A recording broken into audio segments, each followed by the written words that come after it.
Love. Every man on this planet is taking his initiation in love. A new commandment I give unto you, that ye love one another. Ouspensky states in Tertium Organum that love is a cosmic phenomenon and opens to man the fourth dimensional world, the world of the wondrous. Real love is selfish and free from fear. It pours itself out upon the object of its affection without demanding any return. Its joy is in the joy of giving. Love is God in manifestation and the strongest magnetic force in the universe. Pure, unselfish love draws to itself its own. It does not need to seek or demand. Scarcely anyone has the faintest conception of real love. Man is selfish, tyrannical, or fearful in his affections, thereby losing the things he loves. Jealousy is the worst enemy of love, for the imagination runs riot, seeing the loved one attracted to another, and invariably these fears objectify if they are not neutralized. For example, a woman came to me in deep distress. The man she loved had left her for another woman and said he never intended to marry her. She was torn with jealousy and resentment and said she hoped he would suffer as he had made her suffer, and added, "How could he leave me when I loved him so much?" I replied, "You are not loving that man, you are hating him," and added, "You can never receive what you have never given. Give a perfect love, and you will receive a perfect love.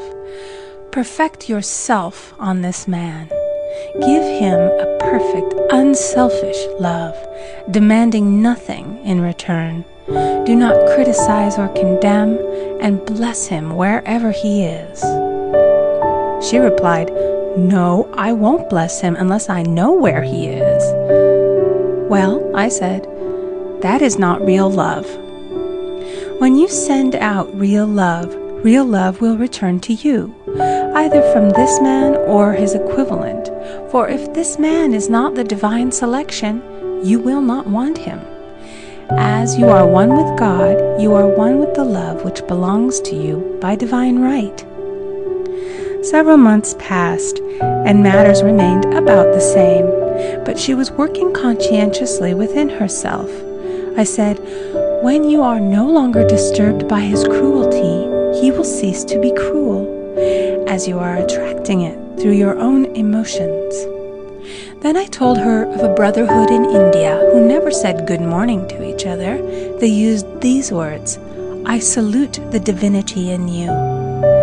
They saluted the divinity in every man and in the wild animals in the jungle, and they were never harmed, for they saw only God in every living thing.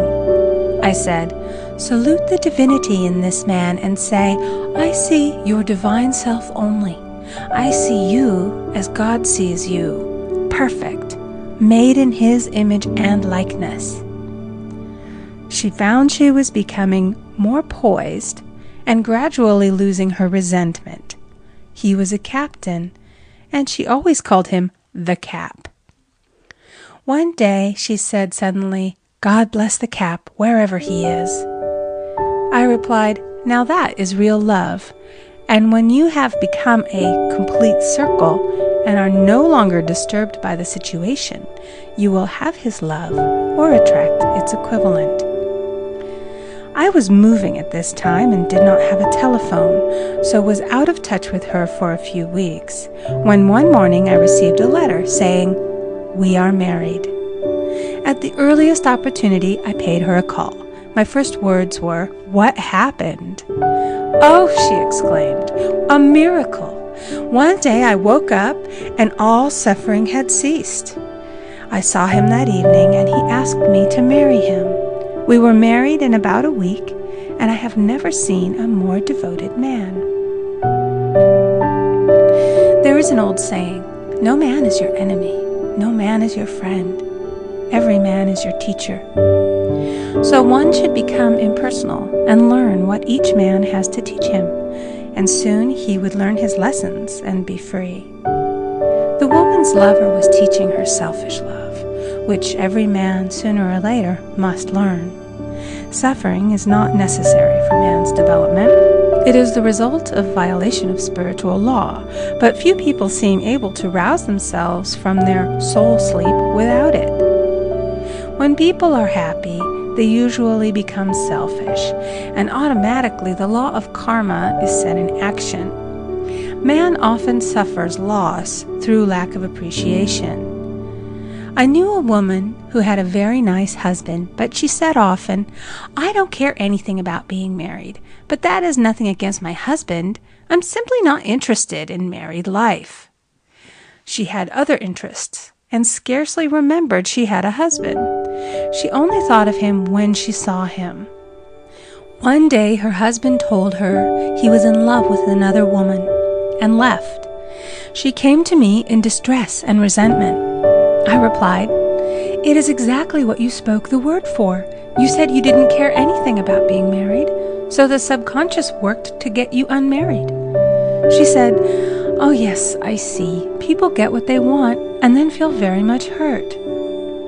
She soon became in perfect harmony with the situation and knew they were both much happier apart.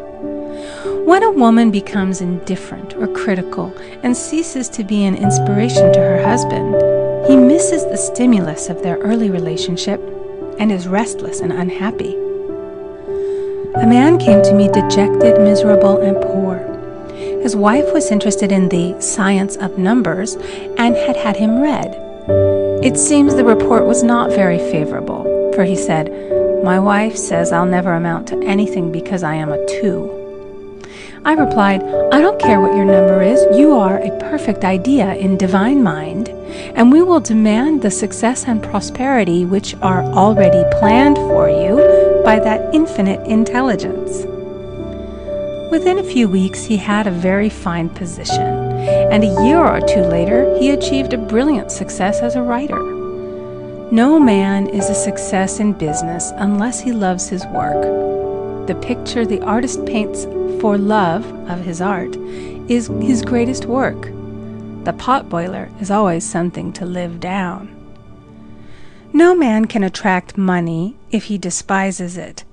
Many people are kept in poverty by saying, "Money means nothing to me. I have a contempt for people who have it." This is the reason so many artists are poor. Their contempt for money separates them from it. I remember hearing one artist say of another, "He's no good as an artist, but he has money in the bank." This attitude of mind, of course, separates man from his supply. He must be in harmony with a thing in order to attract it. Money is God in manifestation, as freedom from want and limitation, but it must be always kept in circulation and put to right uses. Hoarding and saving react with grim vengeance. This does not mean that man should not have houses and lots, stocks and bonds, for the barns of the righteous man shall be full. It means that man should not hoard even the principal if an occasion arises when money is necessary. In letting it go out fearlessly and cheerfully, he opens the way for more to come in, for God is man's unfailing and unexhaustible supply. This is the spiritual attitude towards money, and the great bank of the universal never fails. We see an example of hoarding in the film production of Greed. The woman won $5,000 in a lottery, but would not spend it. She hoarded and saved, let her husband suffer and starve, and eventually she scrubbed floors for a living.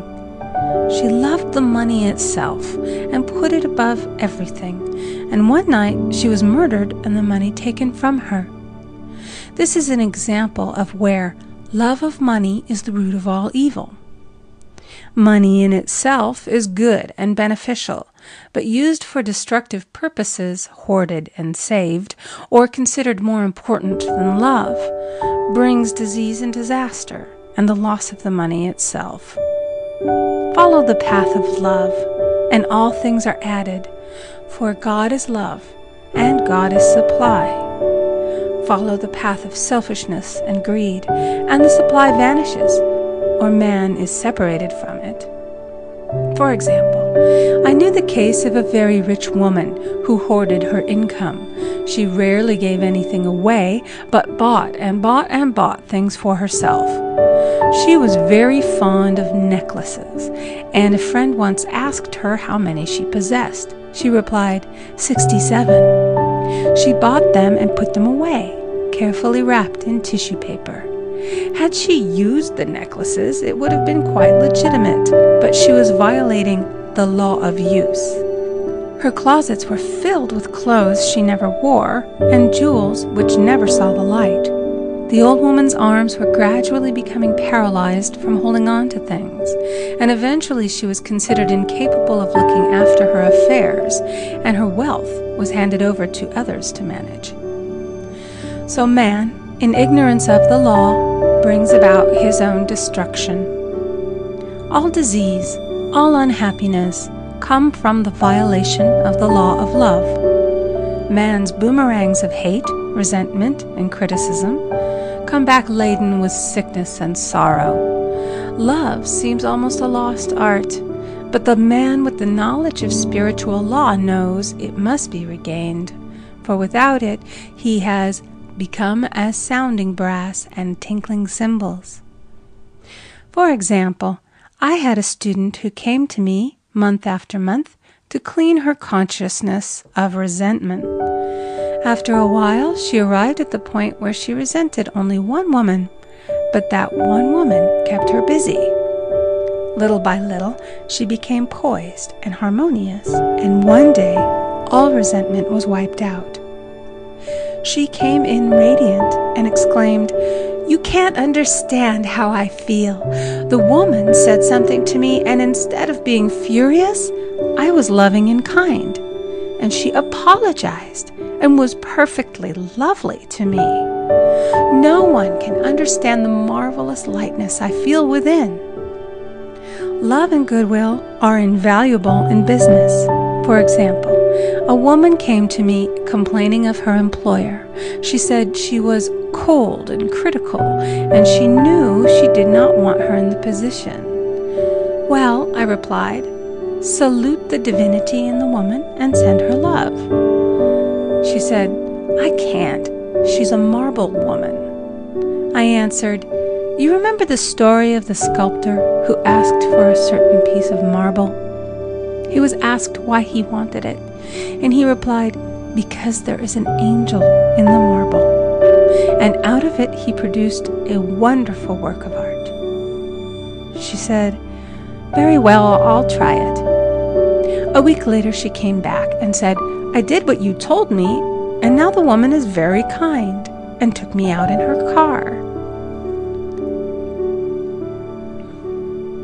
People are sometimes filled with remorse for having done someone an unkindness, perhaps years ago. If the wrong cannot be righted, its effect can be neutralized by doing someone a kindness in the present. This one thing I do, forgetting those things which are behind, and reaching forth unto those things which are before. Sorrow, regret, and remorse tear down the cells of the body and poison the atmosphere of the individual. A woman said to me in deep sorrow, "Treat me to be happy and joyous, for my sorrow makes me so irritable with the members of my family that I keep making more karma." I was asked to treat a woman who was mourning for her daughter. I denied all belief in loss and separation and affirmed that God was the woman's joy, love, and peace. The woman gained her poise at once, but sent word by her son not to treat any longer because she was so happy it wasn't respectable. So mortal mind loves to hang on to its griefs and regrets. I knew a woman who went about bragging of her troubles, so of course she always had something to brag about. The old idea was if a woman did not worry about her children, she was not a good mother. Now we know that mother fear is responsible for many of the diseases and accidents which come into the lives of children. For fear pictures vividly the disease or situation feared, and these pictures objectify if not neutralized. Happy is the mother who can say sincerely that she puts her child in God's hands and therefore knows that he is divinely protected. For example, a woman awoke suddenly in the night, feeling her brother was in great danger. Instead of giving in to her fears, she commenced making statements of truth, saying, "Man is a perfect idea in divine mind, and is always in his right place. Therefore, my brother is in his right place, and is divinely protected." The next day, she found that her brother had been in close proximity to an explosion in a mine, but had miraculously escaped. So man is his brother's keeper, in thought, and every man should know that the thing he loves dwells in the secret place of the Most High, and abides under the shadow of the Almighty. There shall no evil befall thee, neither shall any plague come nigh thy dwelling. Perfect love casteth out fear. He that feareth is not made perfect in love, and love is the fulfilling of the law.